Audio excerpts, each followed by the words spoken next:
ভাজা হয়ে গেছে, আমি বের করে নেব।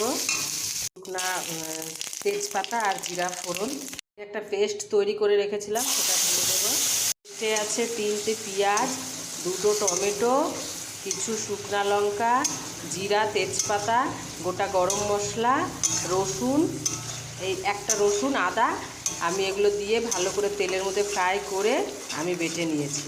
স্বাদ মতো লবণ দেব, হলুদ গুঁড়ো দেবো, একটু মিষ্টি। এরকম ইঁচড় কালিয়া বানালে মাছ মাংসর স্বাদ ভুলে যাবেন। একবার এইভাবে বানিয়ে দেখবেন, যেভাবে আমি বানাচ্ছি, দারুণ লাগবে খেতে। মশলাটা দেখেন কি সুন্দর রং হয়েছে। হ্যাঁ, এটা হচ্ছে ইঁচড় কালিয়া। এইভাবে বানালে মাছ মাংসর স্বাদ একদম ভুলে যাবেন।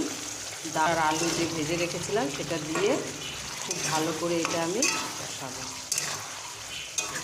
আমি আর এক্সট্রা জল দেবো। এটি দেখেন কি সুন্দর